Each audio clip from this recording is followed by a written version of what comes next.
Matt. Hey. Is that a Bitcoin? Are you happy to see me? Proud of yourself? Yeah. What's that? Oh my god, this is so boring. That annoying Bitcoiner at the party that like corners you and talks to you. You mean you? Which is not what companies oh my god, that are talking about blockchain I'm so sorry. Are y'all are asleep interested too? in. Oh my god, snooze.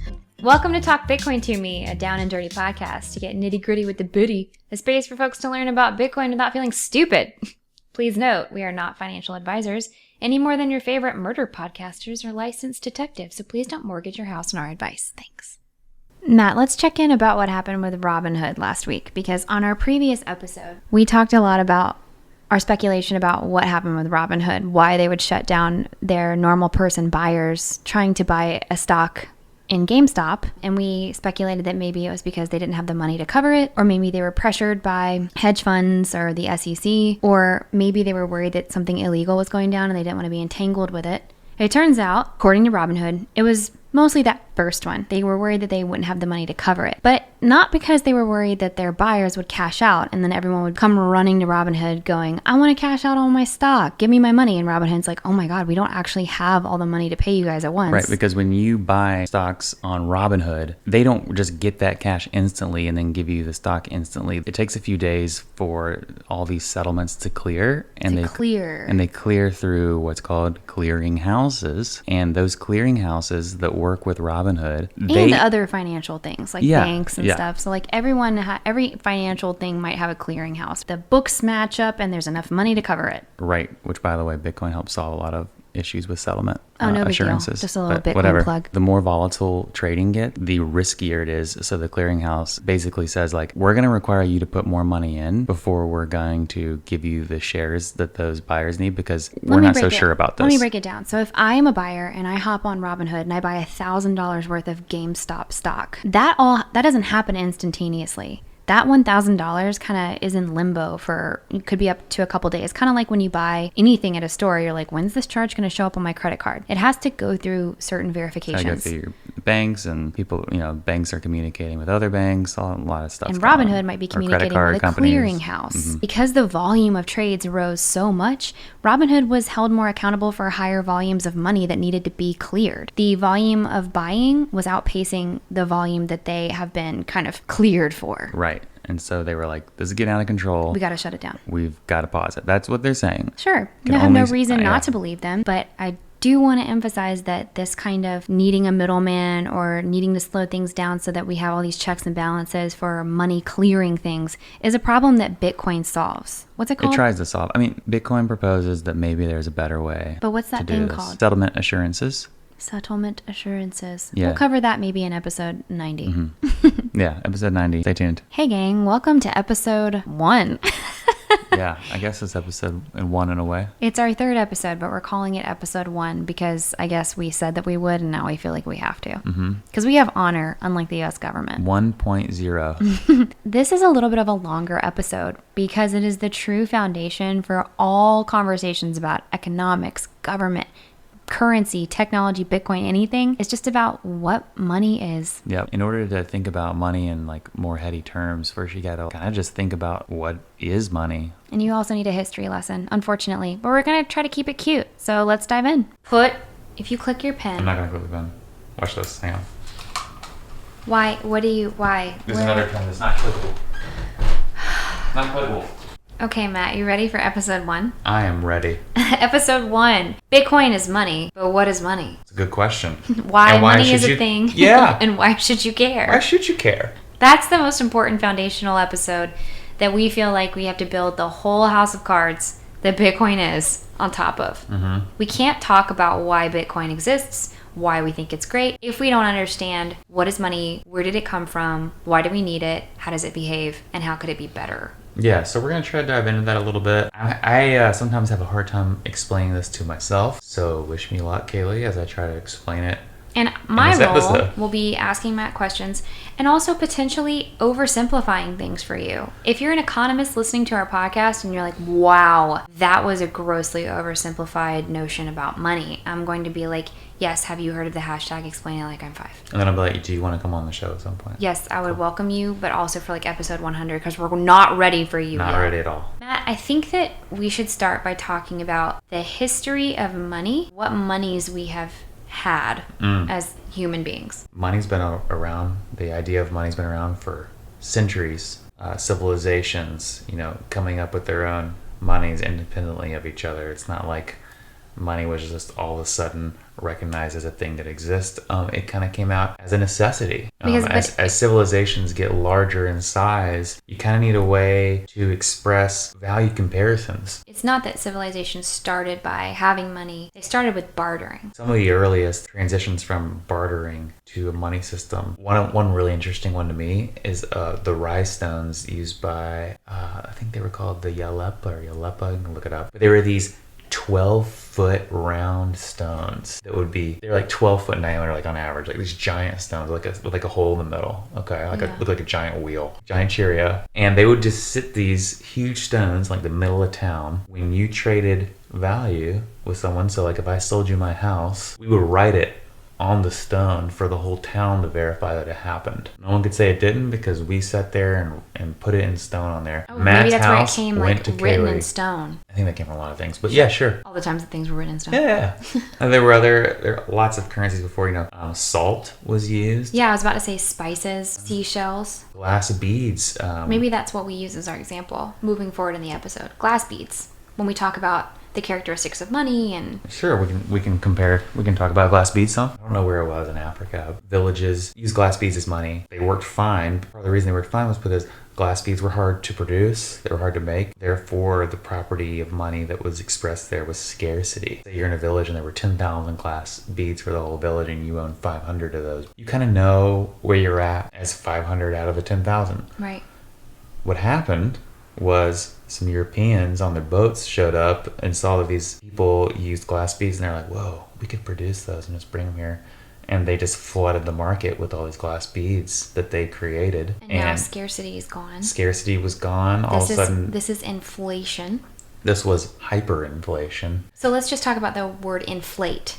To inflate means to go up or get bigger. Mm-hmm. And we use it in terms of money when we say that the money supply gets bigger.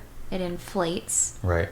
Which drives the value of each individual money down. Your dollar has less purchasing power than it did before. There's only $10 in a market and you hold one of them. You hold 1/10 of the supply of dollars. So that's probably worth a whole lot. Some people are going to want some chunks of that. You can buy a lot with that $1. Yeah, but if all of a sudden $10 total was increased to $1 million, your $1 is not going to buy you as much because there's more for people to get. So that's a quick and dirty what inflation is and how it's been around since way before dollars. Yeah, which I know we're kind of sidetracking here, and we're probably going to do that a ton. No, but that's great. We just established a very important value of a successful money. Scarcity. Yeah, so gold, back in its heyday, was widely used as money. You had gold coins. Gold bars. Yeah, you could essentially use gold coins anywhere.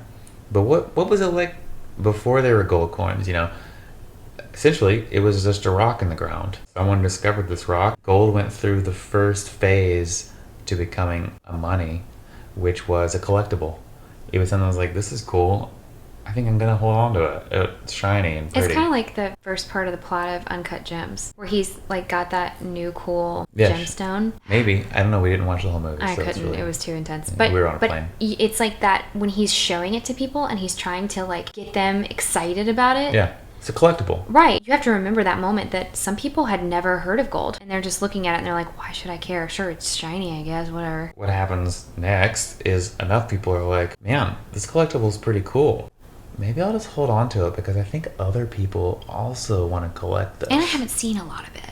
Yeah. It starts to be where you realize I could trade this gold. So I'm going to store this gold and kind of hold some wealth in it. And that would be the next phase of a money, which is called store of value. A lot of people store of wealth, a store of value. But what do you mean store some wealth in it? Meaning like not spend it? So before money, when we were bartering, let's say I was an apple farmer. Mm-hmm. Okay. What am I? I make shoes. You make shoes. Yep. In order for me to get a pair of your shoes, I might have to be like, well, how many apples do you want? 200 apples. Whoa, that's some nice shoes. But I want them over time because I can't eat 200 at a time. Right. Actually, that's a great point. It gets really complicated real fast, right? Apples are a flawed form of currency because they rot. It's going to be hard for me to store those apples. Yeah. That sucks. It sucks to be an apple farmer when you're trying to hold value. Yeah, maybe I can trade them for shoes and then hold the shoes, and that's my store of value. You know? So you're trying to find a thing that is not going to go bad, that is basically like money in your bank, a store of value. Yeah, but that kind of bleeds directly into the next phase of what money goes through, which is being a medium of exchange. Being able to express how much worth 200 apples gets you in terms of shoes or in terms of a house that exists. Can you slow down and give me an example? You said medium of exchange. A way to exchange value. Price discovery. What is something worth compared to something else? Okay, so let me boil this down. Hang on. So maybe let's go back to glass beads. And everybody was agreeing that because they were scarce, they were worth something. And everyone, because they agreed on that, they had purchasing power. I could use glass beads to buy shoes. If we can picture a sign, like I'm picturing medieval England when all the pubs just had images because of illiteracy. It's like a picture of a glass bead. Yeah. 1 bead equals 10 apples, that's what we're saying is a medium of exchange. Right. If you can express price of apples, shoes, house, horse in terms of glass beads. Yeah, it's kind of a unit of account, which is the final phase of being money, where everything is expressed in that. And that kind of rides directly on the back of being a medium of exchange. Medium of exchange means I can use it to interact with you. It is physically possible for me to give it to you easily. Okay, so for instance, that's why gold became a medium of exchange, because it was easy for me to exchange gold. Yeah, whereas it's harder for me to give you 100 apples. You're like, what am I going to do with these? Real tough to do that. Whereas I got a little bag of my little gold coins, and we know the weight of those gold coins. You can even cut a coin in half. Yeah, it's a little tougher to do that. It's a little easier to do with Bitcoin. Sneaking that in there. Sneaking it in. Okay, so I'm going to review what we've talked about so far. Okay. We've had money because we had to get off of bartering. It wasn't efficient. There's a more efficient way to communicate values of goods in relation to other goods. Right. It's not practical for me to trade fish to apples for a lot of reasons. Both rot. Not all apples are created equal. My fish season might be opposite of your apple season. How are we supposed to do this? Yeah, how are we going to do this? But we got to have something that is tradable and we all recognize as scarce, and it can be it can store value. It can store the value. I can sell 200,000 apples, keep it in, let's say, gold or glass beads, keep it in glass beads, and then maybe a year from now, I want to exchange that value that I stored for something else. Right. Yeah. Okay, got it. Yeah. Okay, so basically it goes from a collectible, cool, this is rare, I bet not a lot of people have this, to... So that's what everybody tried to do with Beanie Babies. This is a collectible. But a collectible, and maybe it even entered into the store of value phase, Beanie Babies. Yeah. Maybe, where you were keeping your Beanie Babies because that was a way to not let your wealth enter the market, instead keep the wealth in your own hands. But it kind of broke down for medium of exchange. Not everyone's going to accept. You can't go to the mall and hand over some Beanie Babies. The guy at Best Buy doesn't care about your Beanie Babies. Beanie Babies. So those never became a medium of exchange, which therefore prevented it from ever becoming the final phase, a unit of account. Well, and why didn't they want your Beanie Babies? They know the supplier, the manufacturer of Beanie Babies, at any point they want, Thai, could inflate they could just make more Beanie Babies, and they do actually. Now they all have those giant eyeballs. They're not very fun to cuddle because it's just they clink up against your teeth.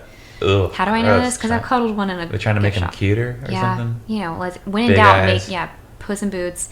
Anyway, I gotta be honest with you. I do understand collectible. I understand store of value. I don't understand how medium of exchange and unit of account are different. Unit of account, you can think of as more globally. Things are compared to glass beads. Yeah, so the US dollar, it is a globally recognized unit of account. Basically, what we're saying is that a medium of exchange, if we lived in Portland and Portland decided to go to glass beads as a medium of exchange, that means it'd be normal to go to a food cart and see a price that said equals 10 glass beads. That's a medium of exchange. Right. However, if we to exit Portland and go anywhere else would have to convert glass beads to dollars because dollar is the unit of account. Mm-hmm. That means that, therefore, glass beads are not a unit of account. Right. Okay. I 80% understand. Yeah, me too. That's okay. I might be like 85, 90. If we got our listeners to go from maybe 0 to like 60% understanding, that'd be rad. I mean, I'd take that. So what happened with gold? Because gold's like still around. Glass beads aren't. Yeah, gold's still around, but it's not used like it used to be. Every year that I see a Christmas Carol at Portland Playhouse, shout out, he's always counting his gold. And like that wasn't happening that long ago. I mean, they wore cravats. Those are back. More modern times, I mean, what's happened to gold and why we don't use gold was because gold's great for a lot of the monetary properties. Scarcity is one of those properties. Durability, very durable. Unlike our apples and our fish. Recognizability. It's hard to fake gold. Well, and it was harder to fake it back then. But that's why you see people like biting it. Yeah, recognizability is kind of related to uniformity. Also, like fungibility, which means like one gold coin is worth the same as any other gold coin. Okay, so this is actually really important. I want to take a pause for the word fungible because this was a fun word that I had to use. Right. I like to, you know what I always think about with fungible is diamonds. This 1 carat diamond is not fungible to that 1 carat diamond necessarily. So tell us what your definition of fungible is. They all match. So it's like, it's almost like fungible means like one-to-oneable. Like if your diamond has like some huge, I can't think of all the words inclusions. Right now. Inclusions, thank you. You know, it's, or clarity, it's not very clear. Or the color's off from this diamond, that diamond. We really value this color diamond versus that color. That would mean they're non-fungible. So glass beads were non-fungible. Yeah, they're more uniform. This is to our listeners. Seashells, fungible or not fungible?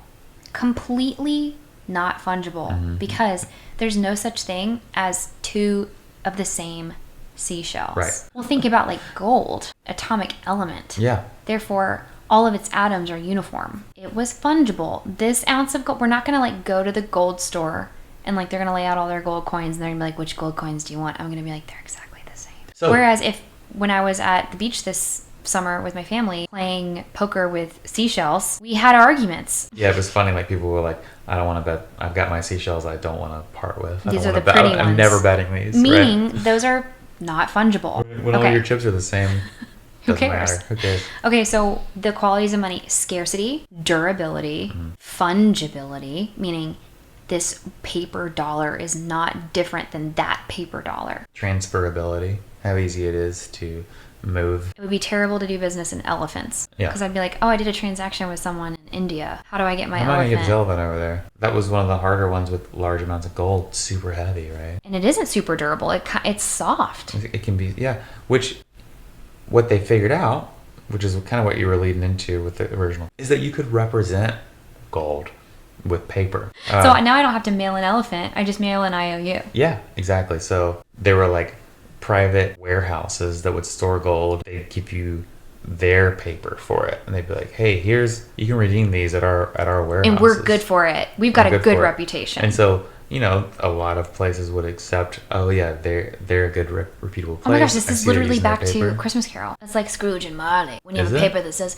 well, I just mean like their reputation. I don't actually know what they did. Maybe. I should look up what they did. But that's what I'm saying. That like they might be your like gold guys, but we have a good reputation to keep it in the family business. Like when you present someone with a voucher for 10 ounces of gold from Scrooge and Marley, you know where to go get it. You know where to go get your gold. But that way you don't have to be carrying around your 10 ounces of gold. You carry on the paper way easier to That was almost how we transferred into paper money. That gold got concentrated into banks. Because maybe like Scrooge and Marley would pair up with these two dudes and be like, if we partner up, we'll have an even bigger warehouse of gold to lend out. And okay. Yeah, so like anything else, it got concentrated until eventually it was the central banks. And by holding concentrated, all the gold. You mean we started having bigger, more singular institutions. Okay. With the biggest one being central banks, which are banks of nations. So banks that hold the money the government gets to use.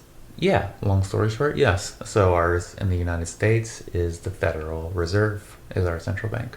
So... And all the gold that the United States possesses is held in storage in vaults by the Federal Reserve. Gold was essentially backed by paper So people could exchange their paper notes, their dollars, for gold anytime. It would say, this banknote is redeemable for this much gold. And what was the point of that other than like transferability? Is that it? Pretty much that. I don't want to be walking around with my lady purse filled with fatty coins. Right. Julie Andrews says in Princess Diaries, it's not ladylike to jingle. Okay. Don't act like you didn't just watch that movie with me the other night. Oh, I didn't really. You watched the ending. I saw the very end. You teared up. I saw you. I didn't tear up. Okay. I mean, maybe if I watched the whole movie, I would have teared up. Okay, that's fair. So we have banknotes that represent gold, and people can carry around banknotes for transferability. As those start getting more like official, they start having certain seals and signatures and watermarks, so you can't fake them. So that's where we start getting something that looks like a uniform piece of paper. Yeah. We're going from Scrooge and Marley letterhead to I am from the America Bank letterhead. So why did we go off of gold? Well, it's a long story that I'm just going to say in 3 quick parts that I'm not going to dive into. Okay. Of why we are off the gold standard currently, which a lot of people don't realize that we're even off the gold standard. Like you say, we're off the gold standard. I don't know that people knew there was a gold standard I don't think people understood what the gold standard was. Okay, fully. So I can tell you what the gold standard was. Okay. It's that at one point, for every paper dollar that was in circulation, there was gold in a safe that backed it up. Because these paper money things were worthless, except they represented gold, which was worth something. The first piece of history that led us to going off the gold standard was in 1933. Roosevelt, the president, which one was it? Oh, no. It's definitely FDR. Okay, I'm not sure. I believe you. Okay. It is, because in the movie Annie, he's there and Daddy Warbucks is like, everything's blah, blah, blah to a Democrat. And he's talking to FDR. Okay. That's how I know my history. All right. So in 1933, there was Executive Action 6102. This was an order for everyone to essentially to turn in all your gold. Well, you could keep like a little bit of gold, but they were scared of people hoarding gold after the Depression, and it was causing some financial lockups in the way the system was supposed to work. So yeah, economy can't grow if money is just stagnating. You need money to flow. So that happened, and that was kind of a wake-up call. We were like, I have to get this gold back, and they were like, yeah. So all of a sudden they were like, so wait, these paper notes that I have, I can't redeem these for over a certain amount of gold either? And they were like, not right now. Okay, so this is crazy. I mean, the government literally already did a super dystopian thing like in the 1930s. Come bring your gold in. Yeah, so it's illegal if you have it. So they basically confiscated everyone's gold. Then I guess the next stage of this was after World War II in 1944. There was this agreement that took place between a lot of nations. It's called the Bretton-Woods Agreement because it was all of these bigwigs met in Bretton-Woods, New Hampshire, of all places. This is kind of when the U.S., after the war, established itself as the global superpower. All these countries agreed to peg their exchange rates for their currencies to the U.S. dollar. So everyone was going off the gold standard. All these currencies had hyperinflated for a variety of reasons. A lot of them were because of the war. So that they couldn't back their currencies by gold. The U.S. held like 3/4 of the world's gold supply at the time, like a ton of gold. We'll just keep the peg to the gold, and you guys will just peg your currencies off of ours. So basically, you just said a lot of things. So hyperinflation, meaning there's a lot more money in circulation, and it's devaluing things. And that makes sense because in a war, you need money. Yeah. And so it's easy if you're your own printing press, which every country is, to just print some money. After the war, the countries were like, how do we kind of like reel this in? And they were like, well, the US still has something good going. Their dollar is pegged to gold. So we'll just peg to the dollar and everyone will be square. Yeah. The US is like, cool. So we will control everything. We'll control everything. So this is kind of when they became the global reserve currency, was at this Bretton-Woods, New Hampshire. Yes. So that was in the 40s. Got it. Okay. Fast forward to the 70s. This whole Bretton-Woods thing isn't working out so well. So all these other countries, because our country is growing like crazy. Well, the dollar, now every country depends on the dollar. We're still technically, you're supposed to be backing all these dollars with the gold, right? And you can't make more gold, but you can print more money. Right. And we need it. So Nixon was like, I don't know what to do. Like, I guess we're just gonna have to break. We can either find more fucking gold. Yeah.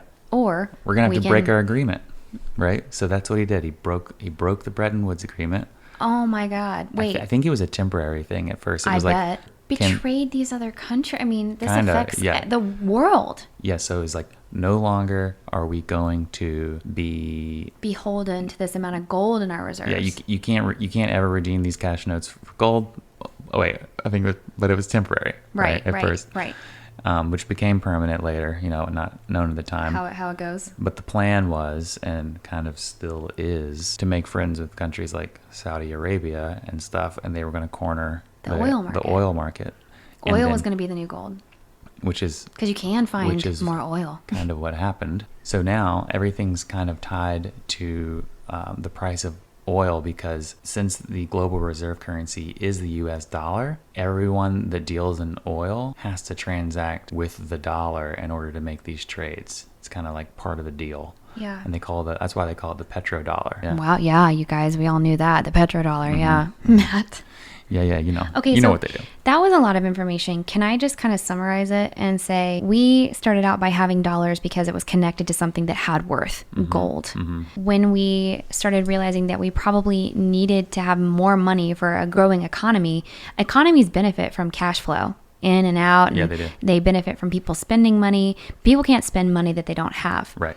Unless we make more money and hand it out. And what's wrong with that? That became more easy to do when we were not beholden to this gold standard. And so now we're off of that, and we can just print money whenever we want to. And we have a lot of people with under-nuanced economic backgrounds that believe that an economy needs this money to flourish, but they're ignoring that they're just kicking a can a little further. Yeah, there's different schools of thought here, and we could get pretty into the weeds about like the arguments for and against going off of the gold standard. This is a kindergarten class. But I recommend people check out this website called, and we'll post it in the show notes, called WTF Happened in 1971.com. Oh my gosh. And it's just like full of charts. It's like, I think like some Bitcoiner made it, but it's just like all this data of like, you can just watch just crazy like shifts and trends, and you just gotta check it out. It's crazy. Blow your mind. I used to think that like In God We Trust on the dollar bill was a statement of our like Christian nation. The thing that's got my attention in God We Trust now is the word trust. Trust has become synonymous with this agreement between you and I that this dollar is worth $1. Yeah.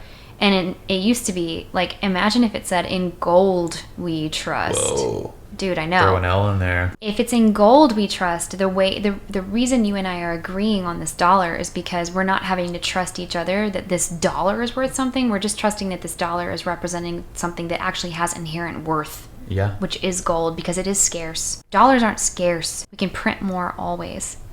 So now, I think it's really interesting that it says, in God we trust, because now we just have to have faith in this piece of paper. Yep. We don't get to control it. That's what's so frustrating. No. The central bank controls how much of it exists, and they can fun fact, inflate that supply whenever they want. 22% of the dollar bills in fluctuation right now. Isn't that right? 22% of the dollar bills in fluctuation in existence. Thank you. And I don't just mean singles, right? I mean, this is true. I actually looked this up recently. You did? Okay. Yeah, but 22% or something like that were printed in 2020. Okay. Because 2020 was such a disaster. That's crazy. So we have, regardless of if my facts are wrong, which they probably are, I'm not a computer. Congress acting like it's arbitrary between whether or not they give an individual $600, $1,200, or $2,000. It's arbitrary because you're printing it. Yep. This whole idea of the money that we currently have is flawed. After we broke the peg with gold, the government did that. And the reason they did that was because things were going sideways. They were having a hard time. It's almost like our nation and our need for money grew faster than the gold store. Yeah. Which is because gold is scarce. Not just our nation, globally. You can't make more gold just because we have more population or more industry. So it's almost like we knew this paper money was worthless because we had taken it off the peg with gold. And so then what we did is we cornered the market on oil, which we knew everyone would need. Mm-hmm. It's almost like we made the unit of account a barrel of oil. Yeah. But for reasons that we've talked about, durability and transferability, a barrel of oil is not practical. Yeah. But almost like having barrels of oil being expressed in dollar values almost like ensured that the paper money of the dollar would be something that you always had to value. Yeah, in a way, we substituted gold for oil. But it's almost like, but it's not like we did like a gold to oil trade. It's like we went gold to paper to shit to oil to paper. Yes, that's the way I see it. Okay. Yeah. Got it. I'm happy to hear feedback on all and like everybody, that's inaccurate. Everybody in the space has different opinions on. But I think that's a nutshell version. So let's review the qualities of good money, and let's talk about why paper money, like the dollar, is maybe not perfect. So I'm going to go one by one, and we're going to see. I'm going to list a quality of money, and you're going to evaluate paper money on a scale of 1 to 10. Definitely want to do this. Okay, here we go. Great. We'll see how far I can get here. Scarcity. Paper money. On a scale, what grade does it get? An A or an F? Paper money gets an F. An F. It's not scarce. No, it's paper. We can make more of it. The whims of whoever is control of the printer. What if we just had a Fed that just wouldn't do it? They just promised That'd not be to great. print more. That'd be great. Just don't print it. You know, that would be wonderful. And then we have like our neighbor country, and they're like, great, guys, listen up. They're not printing money. We're going to print it. It's like those Europeans arriving with all those gold beads. Scarcity, paper money gets an F. And we already think that's maybe one of the most important qualities. And a lot of people disagree there. Be like, there are nuances to why you have to print money. But maybe people aren't considering the full effects of why that's the system to begin with. If we could invent something that did work, we would try to at least get it to a B. Fungibility, meaning, let's remind our listeners, the one-to-oneness. This seashell is not equal to that seashell. Bad. Okay. But this coin is equal to that coin. Good. Fungibility of paper money, the U.S. dollar. The U.S. dollar. It's an A. I mean, if there's a ripped dollar bill. It's a B. If there's a ripped dollar bill. Yes. Not great. Well, that's it. I mean, but most of it's digital nowadays anyway, and $1 equals $1. Yeah, $1 in your bank account with Chase is the same as $1 in someone's. And unless you're getting a ripped bill or something, most people are going to accept it. That's true, but what if we had things that couldn't rip? Yeah, sure. So a B. I'd say it's pretty fungible. Do you want to go and compare gold and Bitcoin as we go through these? Oh, no, I don't want to do Bitcoin yet. But you can do gold. Gold. Super scarce. Super scarce. Unless we find an asteroid. I think gold increases its supply. It inflates, quote unquote, increases its supply about 1.8% a year. Okay, let me break down what the hell Matt just said. More gold enters the market in 2021 than 2020 by a rate of 1.8, what you said, percent of the current supply. Okay, so whatever the supply is, take 1% of it ish. And so like if there's 100 gold coins in 2020, 1% of 100 is 1. So next year there's only 101 coins. There you go. It's a really, really low rate of inflation. No one can make gold inflate more. A lot of times when gold's price spikes, it encourages there to be more miners to do the work to mine it out of the ground, which directly affects how much supply of gold there is. But that's costly. That takes work. Yeah, so there has to be a reason to try to do that. Yeah. Okay. So we've done scarcity, fungibility. Let's do durability. Yeah. Dollars and gold. Dollars are relatively durable. I mean, a lot of these properties, if you're talking about cash dollars versus digital dollars, digital is the most durable. Yeah. Okay. But gold also super durable. Right? It's hard to set gold on fire. It's not, if it gets wet, it's fine. Okay, so actually gold's more durable than the dollar. Gold's more durable for sure. But unless we're talking about in the digital space, which digital, if we're going to talk about the digital space, then we might as well just talk about Bitcoin. So I'm trying to keep these like money, I'm at a market. Do I want to be walking around with dollar bills or do I want to be walking around with gold? Right. And so far I want to be walking around with gold. So far. Because of scarcity, fungibility, and durability. Let's talk about transferability. Yeah. How easy is it for me to pay someone far away? Or at a market, I might want to use dollar bills. It's a little easier to break down into cents. If I've got a whole gold bar, but I want to buy dogs. I want a cookie. Can anyone shave off some of this gold bar for me? Is they can then weigh it on a scale? No, it's way hard to do that because of the divisibility nature, which I think is directly related to transferability. Okay, wait. So now you've just introduced another property. We did scarcity, durability, fungibility, transferability, and now you're talking about divisibility, meaning I can take $1 and turn it into 100 cents. cents. I can take a gold bar and turn it into many gold coins, or even like a gold necklace. Right, but it's pretty hard to do, right? I gotta like melt it down. Yeah, it's like, I'll be right back. Please hold that cookie for me. I will go smelt this. What a pain. Where gold really fails. But unless you have a gold stall at the market where you can trade your gold bar for different denominations of gold, like an ATM. In the next episode, when we start diving into Bitcoin, you'll hear us talk about why all of these traits maybe didn't have awesome ratings for paper money or even necessarily gold. Why it hopefully proves that there is a better way we could imagine, and why we believe Bitcoin is the way that imagined it. Although we don't think Bitcoin's perfect by any means. And I would actually argue that it's pretty perfect.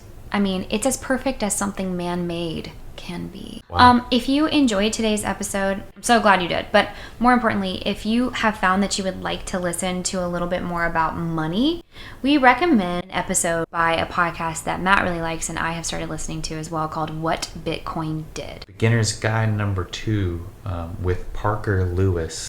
What is money? You listen to us as your primer, maybe head over there and listen to them as your level 2. And we'll catch you on the next episode to talk about how all of these properties and money apply to Bitcoin by talking through, in layman's terms, the Bitcoin white paper, or when the world met Bitcoin. If you take away anything from this episode, we want you to take away that money is a man-made necessity so that we can transact. And if it's actually man-made, then maybe we should make a better one. We also just want to remind you guys that we are not financial advisors, and we get things wrong, and we read the papers, and we don't know what the words mean. Don't know what they mean. And now for our very popular, acclaimed segment, Bitcoin song parodies. This week we will be doing the classic Price Tag by Jessie J. It's not about the money, money, money. Of course it's about the money, money, money. We just need a better system, 'cause the one we have is real dumb. 'Cause it's not about the scarcity. It ain't about the durability, fungibility. It should be though, and we need something better like the Biddy. Thanks for listening to this episode of Talk Bitcoin to Me. You can find any information and links that we mentioned in the show notes below. Keep an eye out for our next podcast by following us on Twitter at Talk Biddy to me. Oh my god, that's terrifying. Why are you trying to sound like a robot? It sounds like it's like a hip hop song. No. Talk Biddy to me. Please stop.